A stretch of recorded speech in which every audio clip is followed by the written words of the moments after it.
Welcome to my podcast, Why Do Pets Matter? This is Debra Hamilton. This podcast will seek to define and explain this important question from multiple points of view.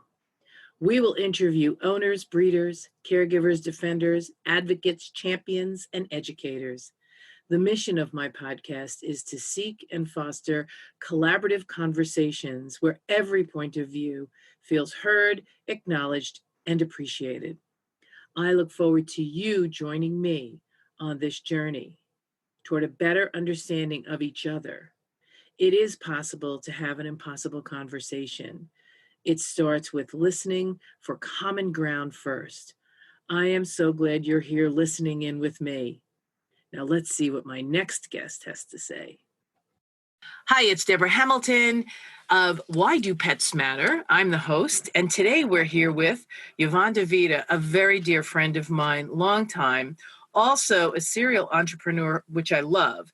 She's now focused on working with women, but before this, and probably still today, she helps people publish books, and I can't wait to work with her. I'm in one of her groups for book publishing to publish the next Nipped in the Bud, Not in the Butt, my book.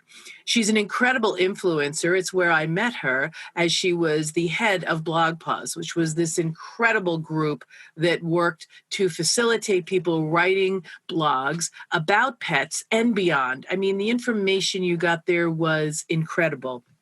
And of course, because she's a guest on Why Do Pets Matter to her incredibly much. So I'll ask her that question after I say, Yvonne, thank you so much for being here. Oh, Debra, this has been I've been looking forward to this for such a long time. I'm so happy to be here. Well, that's good because we're happy you're here, and I know you're going to be a recurring guest because all of the times we've had conversations together, they've been so enlightening to me, and I'd love to share your wisdom.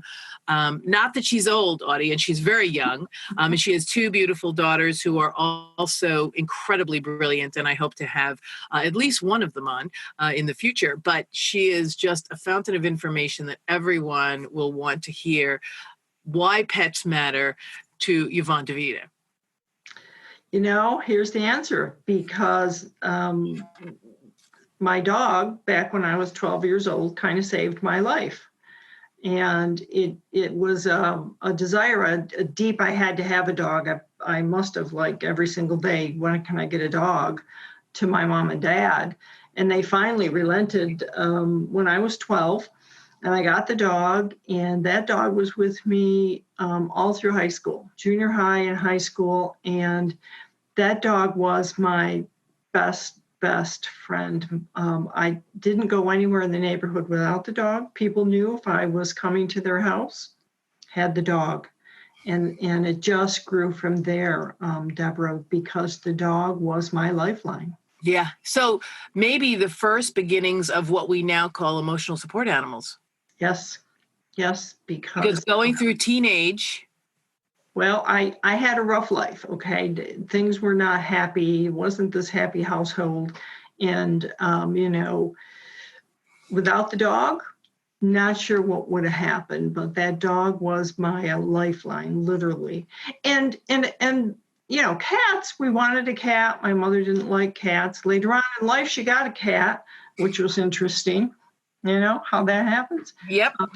And then, of course, as time went on, and all these other animals just kept calling to me, that's why I became my original job back in my very much younger years during the burning of the bra era. I was a veterinary technologist. Well, that really brought you close to animals. And I want to really accentuate for the audience that this is such an important discussion about how animals can really affect young people's lives as they're forming.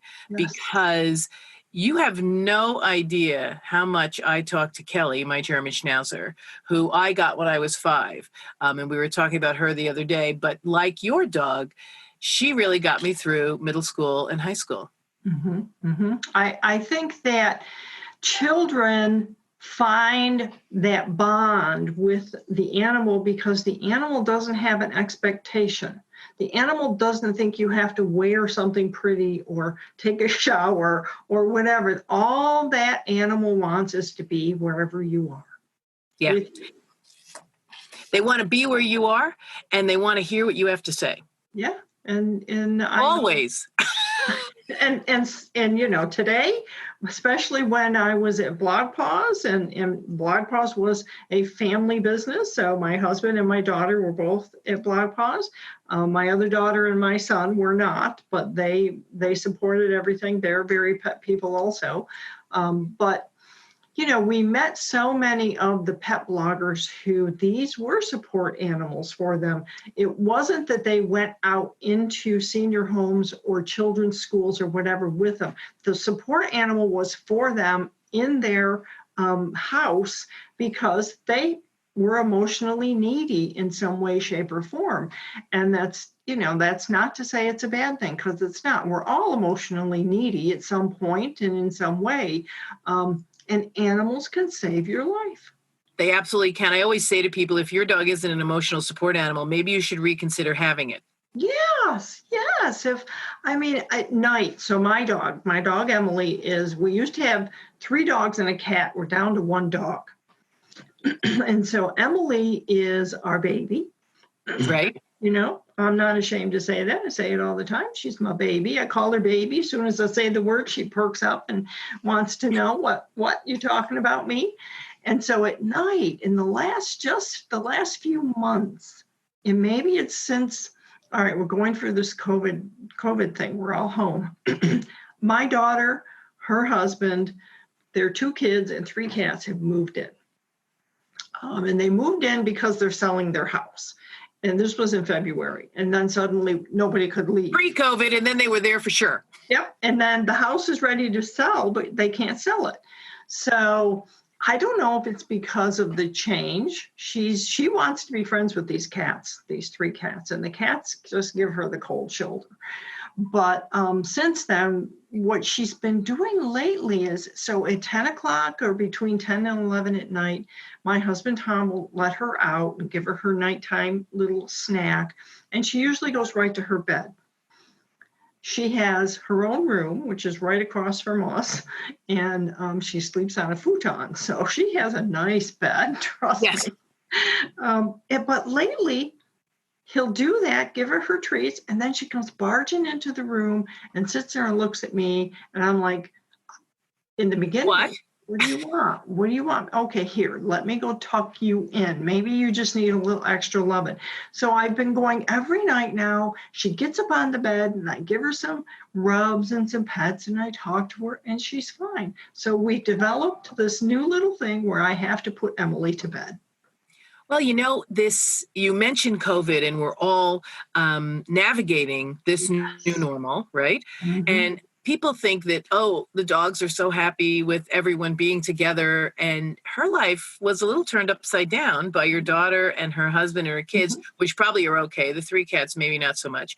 But, you know, this is a whole turnaround for them. And I just got off a program where I talked to people about making a plan for their pets and recognizing the change that has occurred for them. Either we're walking their butts off, which never happened during the day because we want to get out and walk around. And if you've got a dog, you can do that. Or you're there all the time and they're not getting as much sleep. Well, we are normally here anyway, my husband and I, but you're right. The 3 kids, she is literally not getting the naps that she used to because she's busy. Where are the cats? Should I be checking on the cats? The last few days, she's been going down in the basement with Tom to his office where she's got a little bit more peace. But she loves the kids. Yeah. She loves my daughter and her husband. I mean, that's where she stays when we leave town. That's the go-to place for her to be. But you're right. I mean, this whole thing has been an upheaval of hers. And she's gradually getting into a little routine. So I give her that little extra love at night. And I do think that she misses her other dogs. Yeah. We lost them in Colorado when we were there, and then we moved back to New York. So that was another big change in her life. She didn't have her other dogs, and now she's in a new house, and we've only been here 2 years. So it isn't that long. People think it is. People think an animal is just happy wherever you put it. And while it is, there are still, the animal is like you've turned their life upside down. And maybe now they're going to be a little bit closer to you, or they're going to misbehave, or they're going to chew things they didn't chew because they're confused. I think this period of time has been a real difference making. So I had a litter of puppies March 12th. So right before the lockdown, I had a litter of puppies, and it's made the sheltering in place much more fun. However, it also takes a lot of time. And I noticed that my older dogs, now that I'm walking them 2 hours a day instead of 15 minutes twice a day, they're sort of don't know whether, excuse the expression, shit or wind their watch. They don't know what they're doing. They don't know what's going on. They're pretty sure they like it, but they're not sure. And I think in your dog, Baby's, Emily or Baby condition or place, the thing that's interesting is she is probably missing her siblings, her dog siblings. Yes. But the cats are there now. So she's like, okay, fine, let me just do the cats. And as you said, cats, can take or leave a dog. They don't necessarily move easily, although they probably stayed with you when your daughter went on vacation. So your house isn't. Well, no, they stayed at home, and it's only around the corner. We would go and take care of them, and they'd be fine. They hadn't, but I mean, now they've adjusted here. Yeah, Emily would love to be friends with the cats, but one of the cats is quite elderly and is not very tuned into Emily. The youngest cat, just a year old, I think it was, this cat, is kind of looking at her like, I don't know what to make of you yet. We'll see. And then the middle cat, who's older but like a teenager or middle age, as opposed to the elderly cat, just kind of, it's like Emily doesn't exist. She just walks by her like she's not there. Yeah.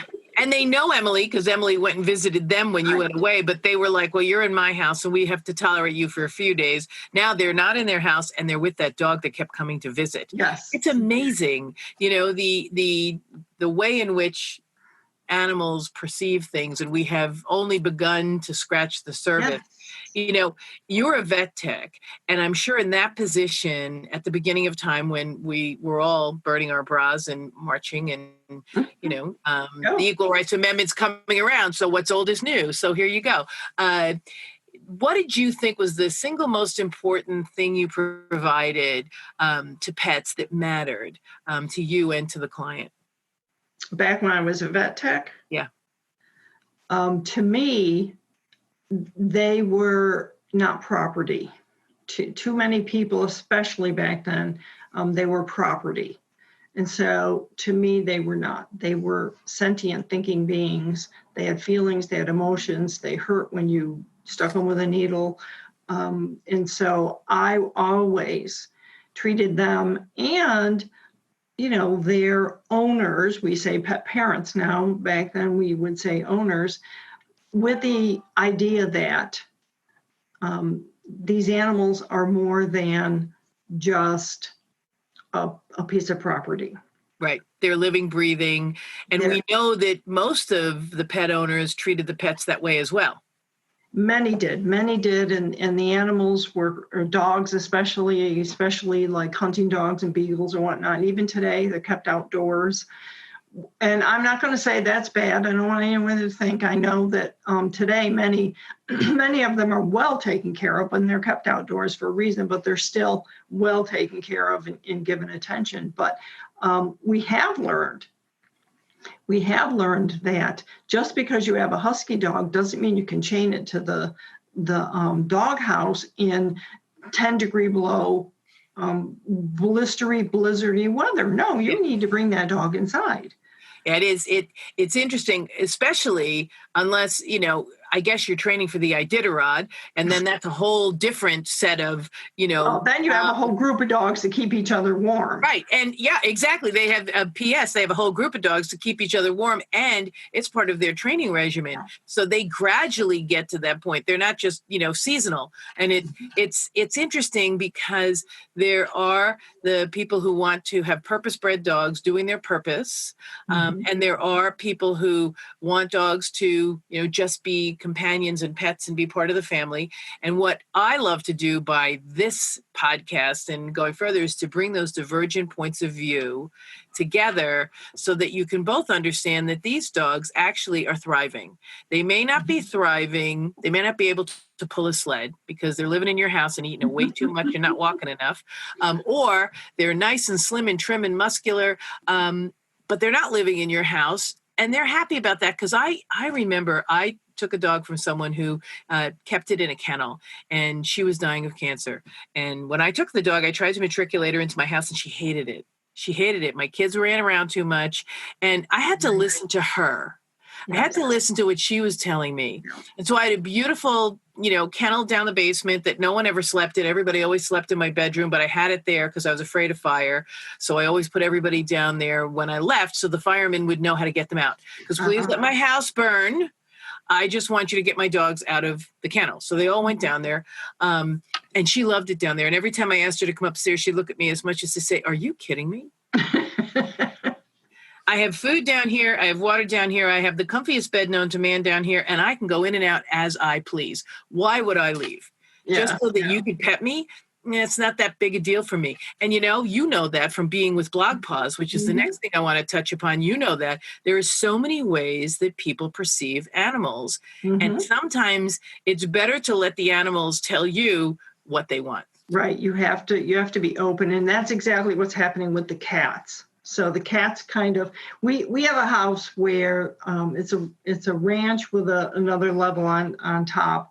And my husband and I live here. There's a full basement where his office is, but we live on the first floor. That's my office, our bedroom. We have Emily's room, kitchen, living room. It's all here. The upstairs has two huge, enormous bedrooms and a bathroom. And so that's where they have settled. And so the cats did stay up there. The cats were like, yeah, we're happy. This looks where we are. Right. We're going to explore up here. And then they'd come downstairs and poke their head around till they saw the dog. Then they'd run up. Well, I told you it was in February. So they all come down now. And so they're still, and again, to your point, we're not bringing them down, trying them, here's the dog, make friends with the dog. No, that's not the way to do it. I know that years ago, I wish that we had years ago the kinds of information we have today, because there were times, for instance, we had a cat that wouldn't use the litter box. And I wish I'd had the information then to teach me to listen to the cat, to find out why, not just take it to the vet because the vet was the cat's fine, put it, back then you locked it in the bathroom for 3 days and made it use the litter box. Right. Not sure we would do that today. And I think there is a lot more information, and people, especially women, are more willing to say, that's a behavioral problem, and maybe I contributed to it somehow. God forbid. Well, let's figure it out instead of just, here, get rid of this animal. I do know that you speak complete truth, because our dogs and cats react to us, both the good and the not so good. Naughty Junie got his name because his mother let him be naughty. And I would say naughty Junie, and he got attention, and he thought that was the neatest thing. So he'd keep doing what was naughty. Right. And you just don't even comprehend that you're reinforcing things because you're trying to stop it. But if you don't give them enough positive attention and redirect, we know that now, we didn't know it then. Yes. If you don't give them positive attention and redirect, they will do the negative attention because they're getting attention, sort of like kids. Well, it's we had a dog years ago that loved to shoot out the door if she could, and she would not come when you called her. She would not come back till she was ready. And then, of course, we punished her. And it wasn't until years later people were like, well, why did you punish her for coming home? Yeah. You should be welcoming her. And Right. if she felt good, then when you called her, she would come back. And try to find that redirection activity that you can do. I always said when I trained my dogs when they were babies at the beginning in the old obedience days, I would really ram the training for drop on recall. Yes. So important, because if they ran away and they were across the street, I wanted them to stay there. Yes. So the drop on recall was the biggest exercise. I taught everybody drop on recall and stay and wait till I get there, and you play with a toy and throw a ball or whatever we did, because I never wanted them to come back. I wanted, unless we were in a big field, and then I said come, and most of them did. But I never wanted them to come back if they were across the street. So drop on recall was my biggest thing. It's been a delight. We didn't touch enough about BlogPaws because I love BlogPaws. We're going to have you back within a few weeks, because you know what? This is such a warm and wonderful conversation. I thank you so much for telling us the story about your first dog when you were 12, who was, you know, an emotional support dog before we even knew there was such a thing. And how many others were out there? How many others, Deborah, were out there, children? And I think that's what I think sometimes about families that for whatever reason are being split up and the dog is given away or something. No, the children need that dog or cat or bird. You're reading my mind, and you're really scaring me, because when I said that, I said the next thing I want to say is about divorce, and divorce. It's, you know, well, a dog will go with whomever, or maybe not. And I always say, you know, first of all, your pet doesn't hate your ex. You wish they would, but they usually don't. Right. And if you had to put it in a kennel, and I don't know about your dogs, my dogs go to a kennel pretty well because, you know, they're show dogs, so they travel well. However, I know my husband would be a better place if he was my ex, even, but I'll never get rid of him. I've donated too much time in training, so I'm sure you feel the same way. You know, you donate too much time in training, no way. But they would adjust. But there are a lot of dogs who have incredible anxiety when they go to a kennel. So you really, if you can give them to the ex, it, you know, put your pride and your need to have ego and your, you know, victory lap aside and let the pet go. And of course, if you're taking the dog on someone's vacation, and you're an ex, make sure you return the dog. Recognize that this is the best thing for the dog, and don't be, you know, a nincompoop, and, you know, don't give the dog back. It really is very important. I mean, I don't know how many cases I have come through my my office where people actually have agreements and then they don't abide by them. And what an emotional drain that is on the other party, because especially if they have no children. I mean, yes, the dog is really a grounding for the children going through a life change. I mean, some people for you also. Yeah, some people are going to lose their homes during COVID. And we were talking about this before we came on the air, so we'll have to do this next time. What happens if you've lost your job and you can't afford, and what do you do, and what goes with the dog? It is a question, and it is assistance that people need, and how do we provide that assistance? Well, I think that's why it's so important for what you're doing, and for people. I mean, you opened my eyes also, because I was one of those people who said, well, my daughter will take the dog. And probably she would have, but how much better for our dogs and for ourselves to be able to say, I know what's going to happen if I'm not here, or if for some reason the dog needs to go somewhere, because the dog would be traumatized and I would be traumatized. Well, you know, you are the one person who really drove it home to me about redundancy and also about guilt, because we all know our children will take our pets. We do. We all know it. However, sometimes they're in a situation, your daughters aren't, but my sons are. They're in no pet buildings. So if something happens to me, they can't take my pets. So, okay, maybe they could get out of their lease and move and do whatever they had to do, but not in a week, right? So they have backup. And that was the piece I added to the MAP program based on your wonderful comment about, I don't want her to feel guilty if she can't take it. And I went, that's phenomenal because that's true. So Yvonne's the person who's going to take my dogs. I know it. There's never going to be a break in time word. But if Yvonne can, I want to make sure that she knows that Mary and Sue and Anne are there. And you have to, of course, let Yvonne know about Mary, Sue, and Anne because it's really important. So I am so glad you're here for Why Do Pets Matter. You'll be back soon because I need so much more information from you. You take good care. I want to wrap up by saying, listening to your animals and knowing what they are telling you is so key. We covered that. Knowing that all animals are emotional support animals. Back in the day, they might not have identified it, but now we know. And it's not a smack to people who have letters that say their dogs are emotional support animals. That's a whole different question that you and I will address. But knowing that animals are emotionally supportive of adults and children, especially now. I mean, all the shelters are empty, and let's hope that we can facilitate people when they return to work, keeping those dogs so that the dogs can have grounding. And people need to be receptive about the animal's well-being. That is really key. Animals mean more to us now than they did before. They're members of our family, they're companions. I think it was at last count $75 billion a year that's spent on the care of animals. I think it's up to that much. When we first met, I think it was 55 billion, and that wasn't so long ago. Well, it's recession proof in many ways. I think that it may dip this year after COVID, but yes. But for those who have, we were just saying this morning, Tom and I, we bought Emily a new treat, and she doesn't like it. So of course we're going to go out and get her the kind she likes.